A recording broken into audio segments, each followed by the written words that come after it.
welcome back to Let's Talk FGO Wanted, the show where we let you know if you want to roll that 5-star, which you probably do, but hey, don't let me speak for you. This time we're going to be bowing down to the queen herself, Morgan.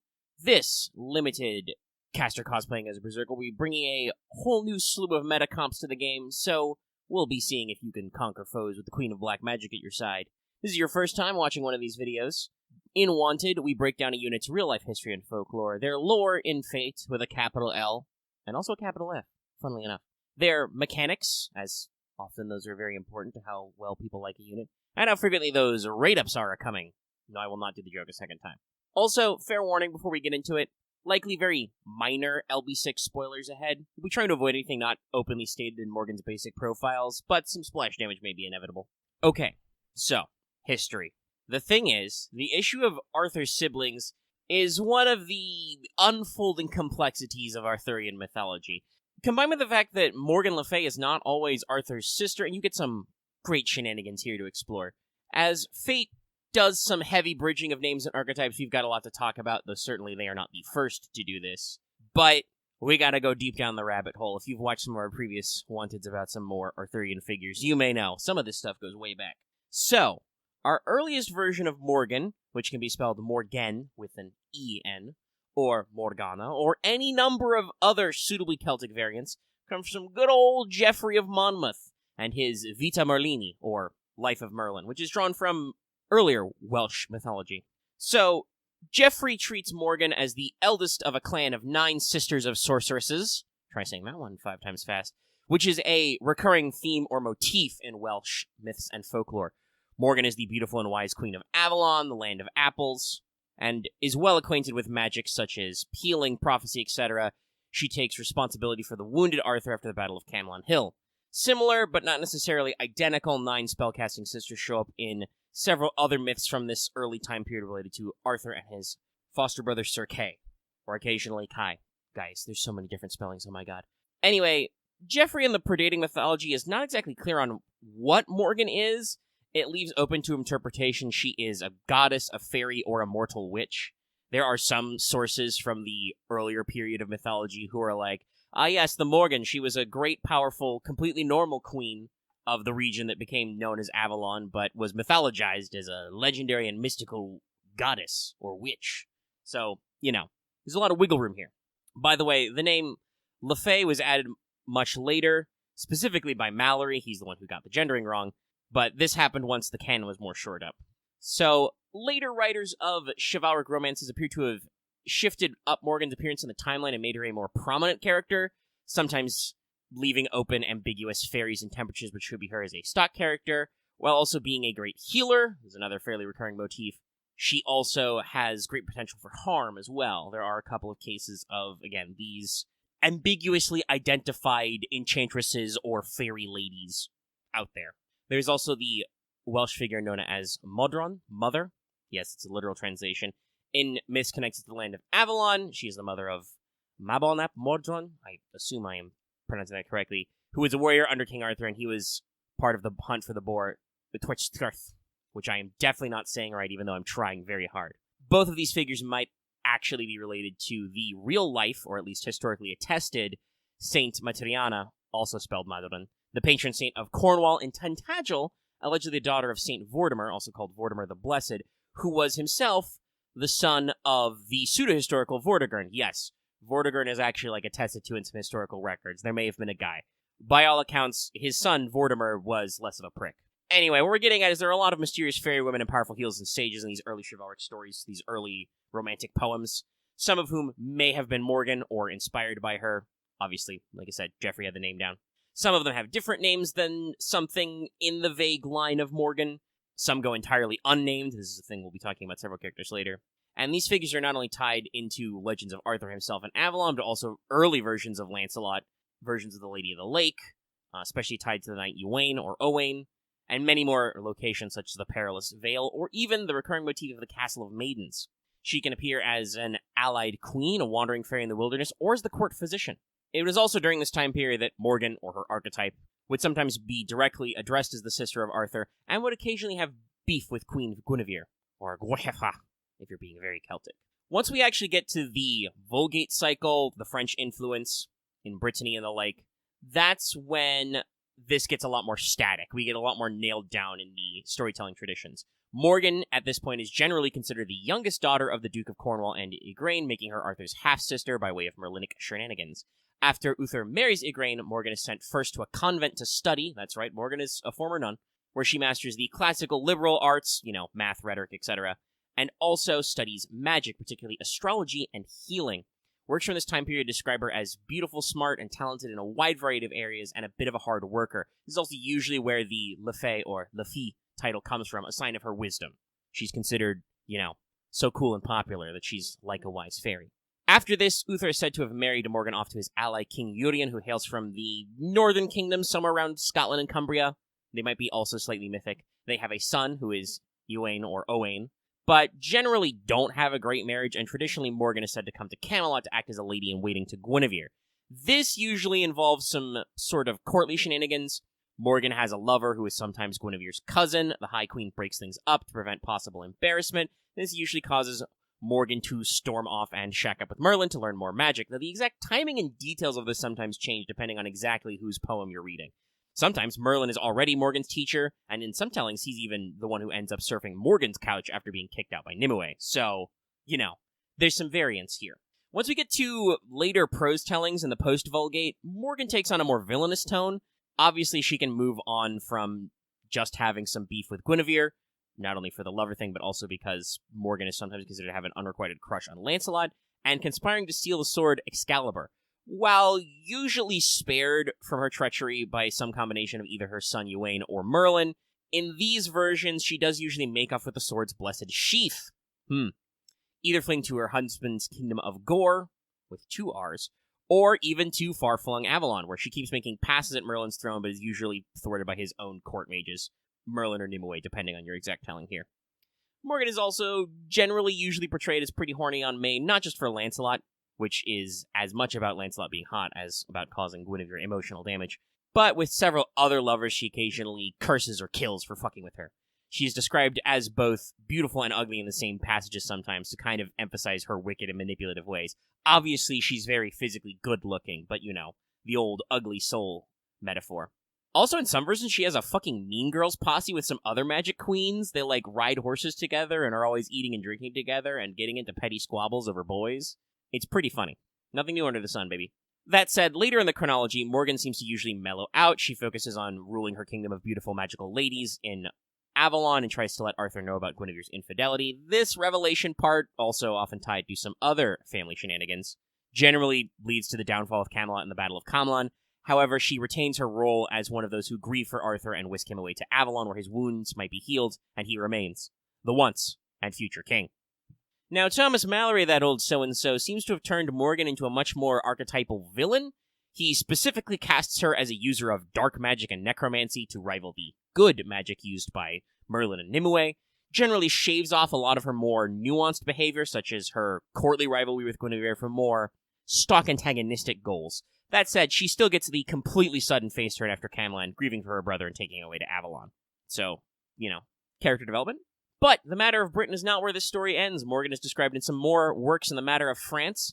She is often considered the patron and lover of one of Charlemagne's paladins, Ogier the Dane, and sometimes whisks him off to Avalon, where they have a couple of kids, one of whom is a giant sometimes. In a different French-era poem, the Saracen knight Renoir ends up in Avalon after, shenanigans. He hits it off with Morgan, has a kid with her, but ditches her, and in response she sends Cath Pulag after him. That's right, that guy. In another French poem, hilariously, Morgan is the mother of the fairy king Oberon by way of Julius Caesar while he was in Britain. There's a slight reference to this in Caesar's in-game profile, but Oberon and Morgan are not explicitly named. It's just very funny.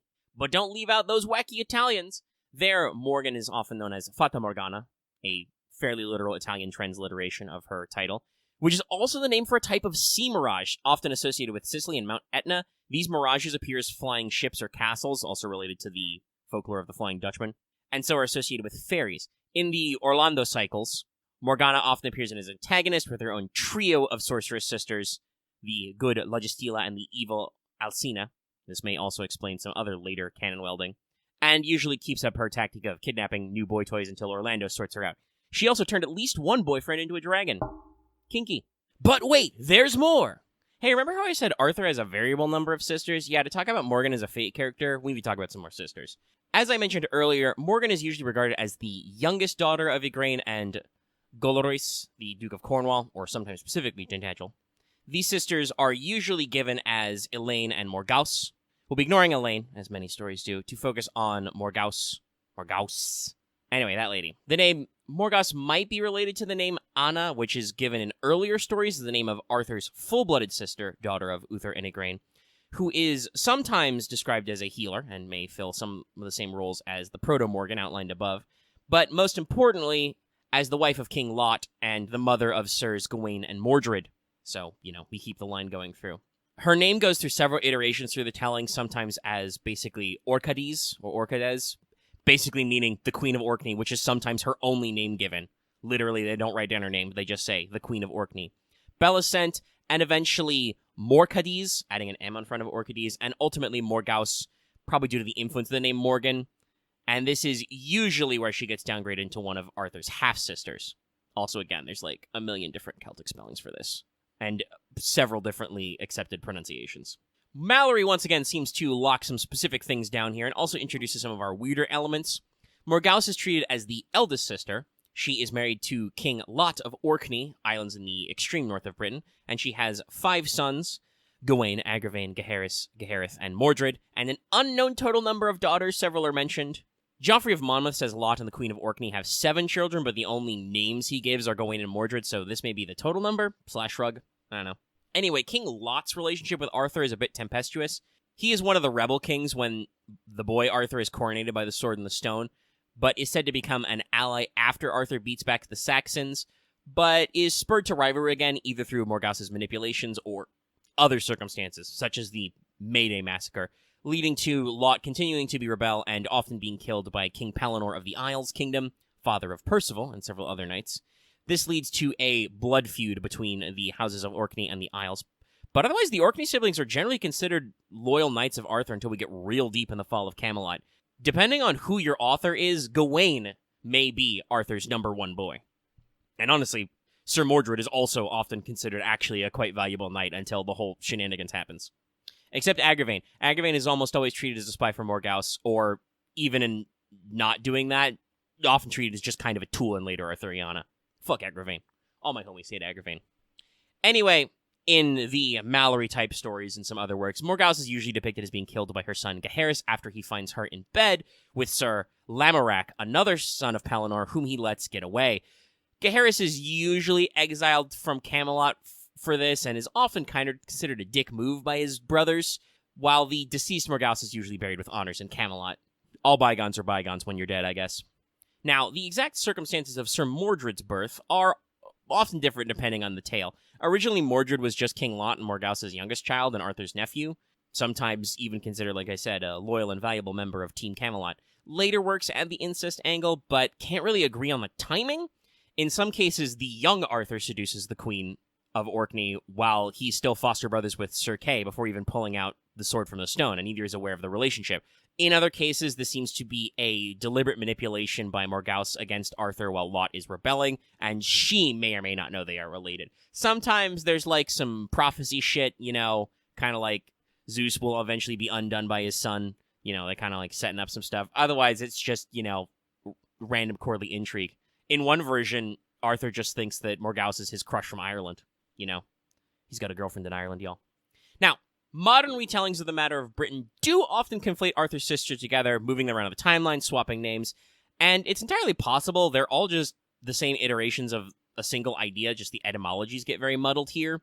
So, yeah, it's complex. The general vibe seems to be, started with one sister, there were some vague characters who settled this role who had a bunch of different names. Later writers decided to break this out into at least 3 separate sisters and go from there. Also, while I can't find any obvious sources of the connection, the spelling Morgan with the EN used by Geoffrey seems to be related to Bretonnian water spirits.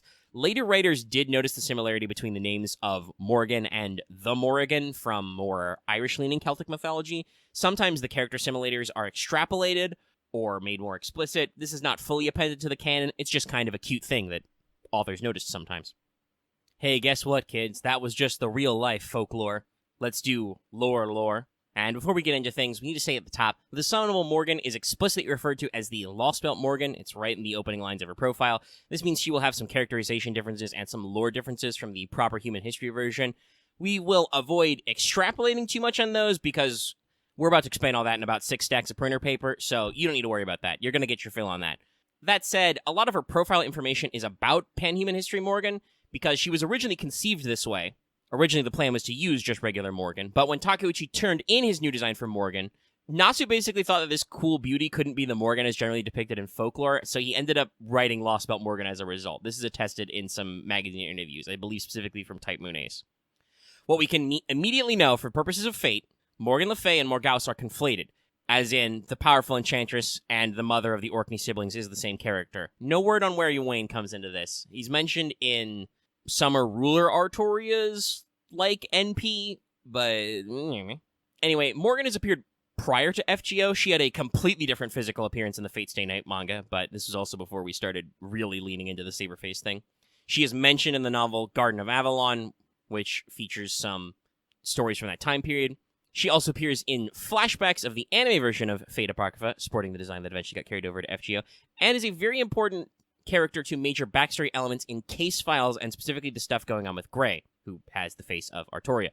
Waver associates her with the Black Madonna statues he sees in Gray's village, but she herself doesn't explicitly appear. Now, in this context, according to profile notes, Morgan is considered the daughter of Igraine, and because Uther married her mother, she is considered full sisters with Arturia. Unclear if we're going the full Anna version and have her just be full-blooded sisters, but Nasu and the FGO team are probably at least aware of this variant. The main thing that the profile block suggests, at least according to the translations I'm looking at, is that she is stated to be the daughter of Goloris and Igraine, but is considered Arturia's full sister because of adoption, basically. Initially, according to reports, Morgan is seen as a kind older sister figure by Arturia and Sir Kay, while Arturia is being fostered, but ultimately becomes resentful as Uther fixates on Arturia as his heir, despite the fact that, again, Morgan and Arturia are technically of the same social standing. She is treated as Arturia's full sister. She is considered a proper daughter of Uther Pendragon, even though she may or may not be the daughter of the Duke of Tintagel by blood. This is further compounded by Morgan having a somewhat supernatural birth. We have to kind of explain the Le Fay part and also the of some number of relations to the mostly biological King Arthur. She was marked by Britain itself to become its ruler. She inherited the power of the primeval black mana, which was also shared by Vortigern, Uther's brother. He could turn into a dragon sometimes. This power basically would have kept Britain in the Age of Gods, had a lot more connection to the land, etc., but Uther conspired with Merlin to sire Arturia, who possessed the dragon factor and was ultimately chosen as king. This is why in proper human history, Morgan has elements of being a fairy. There's definitely probably some meta-narrative stuff about, separation of man and gods and stuff here. And so Arturia is a king of men, whereas Morgan is a queen of the fairies. Nah. Anyway, in proper human history, Morgan is described as the exact opposite and inverse of Vivian, the Lady of the Lake, and foster mother to Lancelot. She is an evil queen of the fairies and a powerful sorceress. This comparison is invoked with Arturia Alter and her Excalibur Morgan, named after the sister, who is a reflection of the lady who gave her Excalibur. You get Excalibur from the Lady of the Lake. Now, Morgan's profile, specifically her Bond 1 level, seems to try and directly conflate Vivian and Morgan as two beings of the same origin. My best comparison here would probably be how Ibuki and Shuten Doji works. It calls out that Morgan used to be thought of as a positive fairy queen or healer, but was conflated to be evil with later legends, and says Vivian basically fulfills her original mythic role as good fairy of the lake. Depending on how exactly NA chooses to translate this text, because it's still up in the air as of the time I'm recording this, this could either be an instance of a split origin where Morgan and Vivian were originally one thing but divided by human belief and mystery, or more of a good personality, evil personality switch.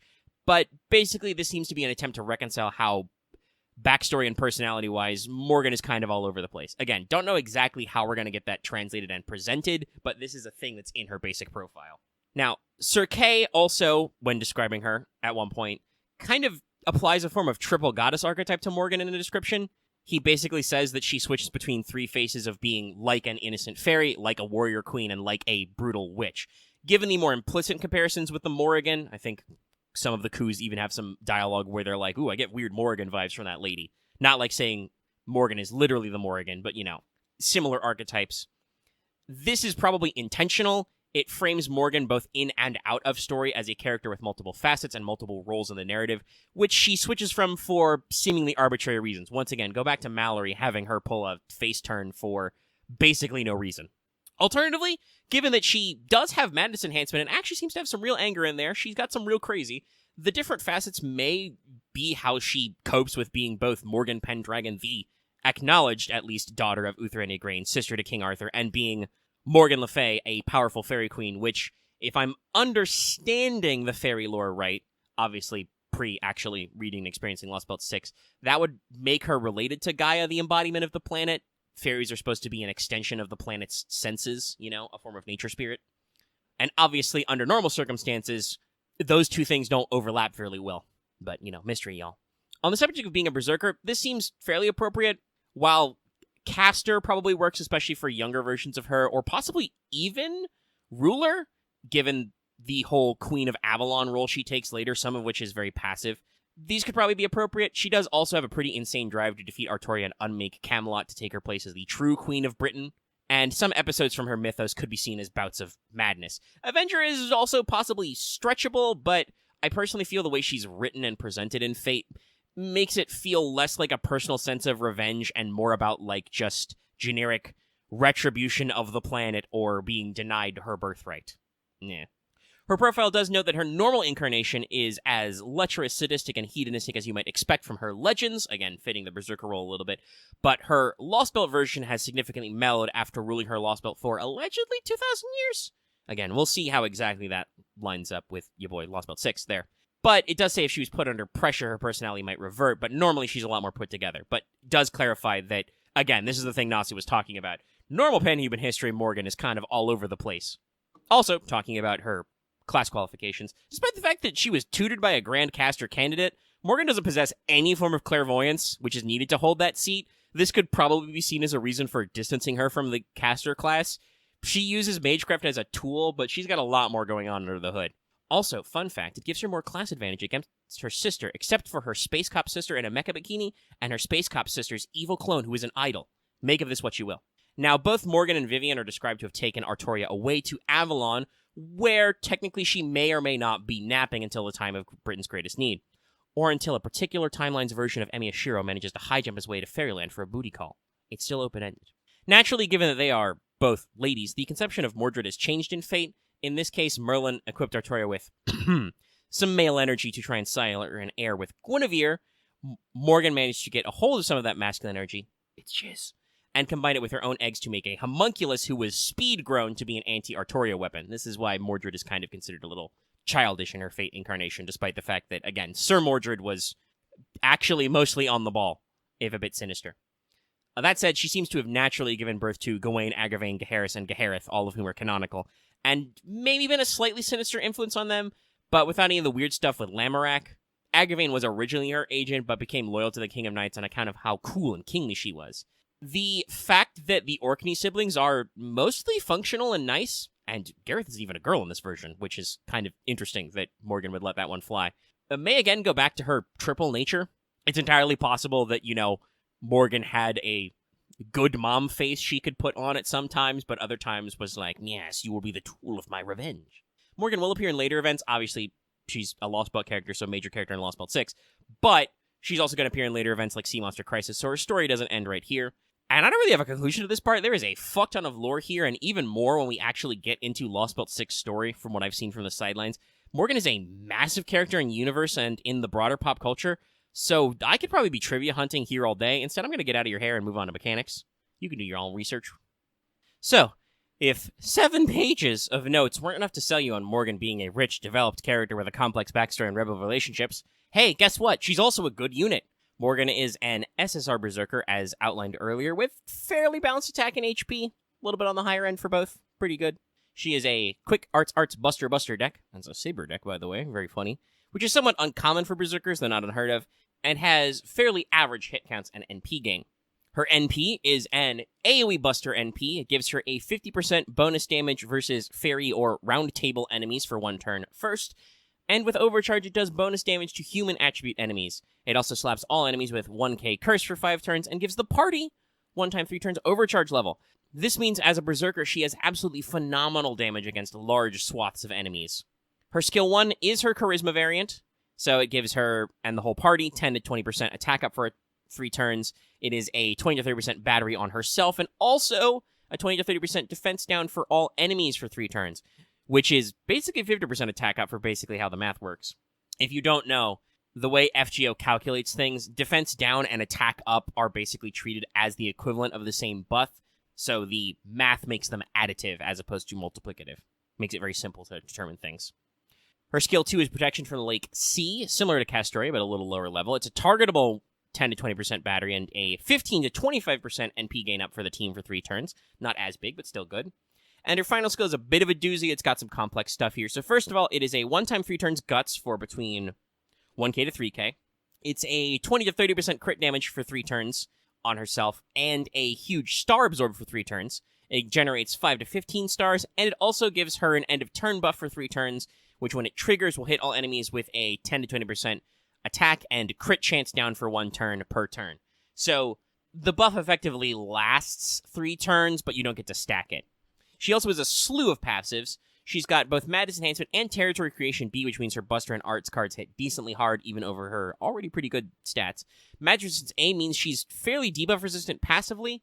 She has Item Construction EX for big debuff sticking, and she also has the special Fairy Eyes passive, which means she always has a 20% critical hit resistance. Basically, there's a 20% chance that critical hits will miss her, always. So, Morgan is an AoE Berserker. Her primary strategy is going to be big wave clears. She's basically like a classic support caster, but a damage dealer. She can give herself 50% battery, a decent critical infusion, though the damage is a little anemic on that one, but you can make it work. She's also a Berserker. And she has a lot of crit damage. Remember, the Roundtable Fae bonus is a buff, so it does apply if you do something like an NPBB turn. This is on top of the way that Charisma of Desire, or as otherwise translated sometimes, Thirsting Charisma. Somebody may be just doing a pun there. But the way that works is she's basically got herself plus 50% attack, but also your whole party basically has plus 50% attack because it's, team-wide on both sides. So if you need to follow up with a single target DPS for a boss kill, or you need support NPs to proc for a stall, she gives the team big NP gain and big damage and big overcharge bump. As you might expect from a character with such rich mythology and complex characterization, she's very flexible. Now, in terms of party comp and support, you got a couple of options. If you're just farming, she can be your primary damage dealer. Perfect for wave clears. It should shock absolutely no one, but she goes just fine with Merlin, who taught her Magecraft canonically. Now, while Merlin doesn't have the option to give her 100% charge, she takes care of some of that on her own, and he does give her big damage amplification in terms of, buster up, crit up, and attack up, and some hardened defenses, which are desirable. Waver also is generically applicable, giving her the full 50% battery and just generally good damage buffs. Kind of funny considering the case files stuff we mentioned before. Also, speaking of funny comparisons, Castoria makes a decent support servant as well. She doesn't amplify Morgan's NP damage very much because of the arts card bonus, but she does still give her hard defenses, a lot of attack ups, a lot of batteries, a new trait damage, and Morgan does still have 2 arts cards you're going to want to use occasionally. That said, the premier support for Morgan is right around the corner with Koyanskaya of Light. Koyanskaya of Light may be an assassin, but she offers huge battery potential, skill cooldown reductions, and even more trait and buster damage, plus the ability to regenerate NP on buster cards. Morgan plus Koyanskaya is kind of the poster for the new buster loop meta you're going to be hearing about if you haven't already been hearing about it. Basically, a fully skilled Koyanskaya plus a fully skilled Morgan and some fiddling with CEs or Mystic Codes, you can do back-to-back buster NPs with some stuff. It's very spicy. Also, if you're not just going for wave clears, Morgan can basically act as a pocket support unto herself, as I mentioned before. She can remove adds or clear previous waves leading up to a boss. She provides the team members with big attack and NP buffs to open the way for some hurt. And since she's still a Berserker, she's useful in most team comps. Consider pairing her with any preferred single-target bruiser. Probably Buster, so you can do, like, NP chains, but Morgan's own buffs are generic. They're just attack up and defense down and so on. So she can go with anybody. Now, for CEs, Morgan technically has a 50% battery, because she can targetable and party-wide. This makes her a prime target for all Golden Sumo-like CEs. Basically, anything that has a 50% starting charge and an offensive modifier. Generic attack or NP damage are probably the best. This is why we almost always go to Golden Sumo as kind of the gold standard for this. but you can use combination of Buster or even Arts in there too. She does have 2 Arts cards. Don't go as heavy on crit because her potential there's a little more mixed without standalone support servants, but her NP is a multi-hit Buster attack, so there will be some star generation in there. However, due to the fact that she is an offensive unit, you're probably going to end up pairing her with some more support type units who give 50% battery or more. This means you can go absolutely ham on CEs like Black Grail or Heaven's Feel for just maximum over damage. You can go all in on damage. In general, damage is where you want to be, just to throw that out there. So to get into the other stuff, your Ascension items are pretty normal. The most taxing is probably going to be 5 eggs, depending on what you're doing. Skills, however, get more demanding, which is a shame because the high levels are needed for that maximum battery effect there. She needs 15 total pomegranates per skill and 24 fantasy scales per skill, which is an LB6 mat. You might have stockpiled a few since we've been getting them early, but still, it's pretty gnarly. Keep your eye on your pure prisms. Mechanically, Morgan will be a bonus unit for Sea Monster Crisis later, so keep an eye out for that if you're thinking of using her, but obviously, like I said, she's just generically a really good farmer. And in terms of banner rarity, Morgan is pretty infamous for being a not rare limited servant. We're not quite to the meme levels of Gil or Skahak, especially Skahak and NA, but we're getting there. She obviously first appears on the first, number 1, Avalon the Fae Summon banner when the Lost Belt drops. That will be very soon for us. She also basically gets a complete rerun banner, including having the 2 first run of Fairy Knights on that list, which happens at the Banner 2 for the conclusion of LB6, which will still be separate because of Oberon. That'll still be a breakout one, so keep that one in mind. Then, the next year, she's on Summon Banner 2 of Sea Monster Crisis, and then also she is on the Chaldea Fairy Knight Cup pre-release banner later that year. So she's basically been getting 2 banners a year, and she's only been out 2 years. Very respectable rotation. We can assume there will also probably still be yet more banners this year. Additionally, as a limited SSR, she's somewhere in every future Lucky Bag campaign as well, so you can get your GSSR on. And that's about it. I wish everyone luck with those banners and those future LB6 fights. Stay strong, brothers and sisters. Normally, I do a little send-off about additional sources here, but really, pick your poison, y'all. There's so many you could pick from. Hell, I have new books to read after writing this wanted. I got some stuff I want to pursue and follow up, but seriously, there's loads out there. I've name-checked several authors in several areas. You can do your own research. This thing is Arthurian, mythos, the legend cycle, the matter of Britain is so deep and so multifaceted. There's so many different places you could go to get some reading in. Anyway, that's what I got. Please don't forget to like this video, subscribe for more. You can leave your comments in the comment section down below or hit up our Discord. Link is always in the video description and on our channel page. You can join our channel membership for access to membership badges and emotes. And you could have gotten this video early by supporting us on Patreon. And before we go, I'd like to thank our patrons for making videos like this possible, with a brief word to them. So, thanks to all of our patrons, including but not limited to Adam DeHarp, Blacklist OG, Call Me Zed, Carlos, Dragon, Ferris, Flayless Icebird, Jeremy Vasquez, JDV9000, Jester LaFay, Jonathan Sandoval, Chris Starlight, Legendary Boss Hunter, William Kessler, Regent Raptor, Rise of Kenji, Rogue Robin, Charvor, Sean Pryor, Some Guy Named Bob, and Varian the Crow. If you like what we do and want to see us do more, consider supporting us on Patreon. You can get access to episodes early and lots of other goodies. And I'll see you in the next video.